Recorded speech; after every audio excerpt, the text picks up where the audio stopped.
ভেবেছিলাম কলেজে উঠলে মনে লাড্ডু ফুটবে, কিন্তু খাতায় লাড্ডু ফুটবে এটা বুঝিনি। ভালোবাসাটাই সত্যিকারের দরকার, টাকা পয়সা ওটা দুজনা মিলে চুরি করে নেব। হোস্টেল বা মেসে যারা থাকে তারাই জানে সাঁতার শুধু পুকুরেই কাটা যায় না, রান্না করার ডালের গামলাতেও সাঁতার কাটা যায়।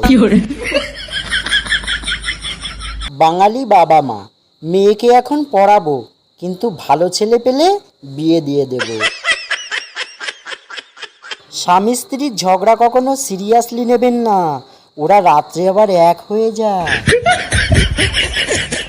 যাকেই জিজ্ঞেস করি সেই বলে প্রেম করি না, তাহলে এত প্রেম করছে কারা, ভূতে? সময়ের সাথে সাথে অনেক কিছু পরিবর্তন ঘটলেও কিছু পাড়া প্রতিবেশীদের স্বভাবের কোনো পরিবর্তন হয় না।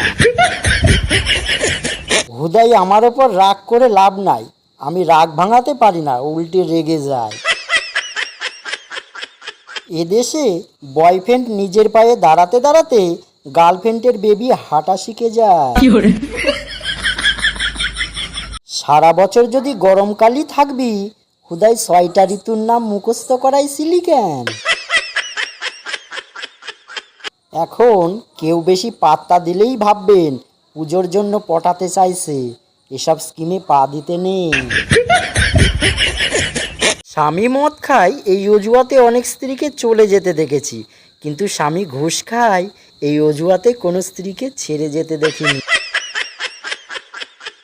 চাঁদা চাইতে এসেছিল, বললাম অনেকদিন আগেই জ্যামিতি করা ছেড়ে দিয়েছি, কি গালিটাই না দিয়ে চলে গেল।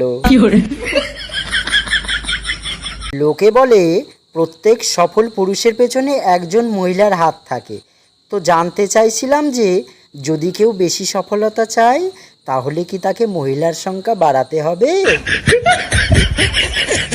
ইদানিং মেয়েদের কি যেন হয়েছে, প্রেম করতে চায় না, বিয়েও করতে চায় না, এদিকে সারাদিন বিরহের স্ট্যাটাস দেয়। কেউ তো আমার সরলতার সুযোগ নাও, সিঙ্গেল আছি, কেউ তো পটিয়ে নাও। নিজে কতদিন বাঁচবো তার কোনো ঠিক নাই, আবার আর একজন এসে বলে তোমাকে ছাড়া আমি বাঁচবো না। জীবন হচ্ছে স্টেশনের মতো, ভিড় অনেক আছে কিন্তু নিজের বলতে কেউ নেই। আমার প্রিয় ইউটিউব পরিবারের সদস্য সবাইকে জানাই বাংলা হাসির ভাণ্ডারের পক্ষ থেকে অসংখ্য ধন্যবাদ। সকলে ভালো থাকবেন, সুস্থ থাকবেন, আর জোকসগুলো শুনে কেমন লাগলো কমেন্ট করে জানাবেন, আর চ্যানেলটিকে প্লিজ সাপোর্ট করে যাবেন। যারা এখনও পর্যন্ত সাবস্ক্রাইব করেননি প্লিজ সাবস্ক্রাইব করে দেবেন। আজকে এই পর্যন্ত রাখছি, ধন্যবাদ সবাইকে।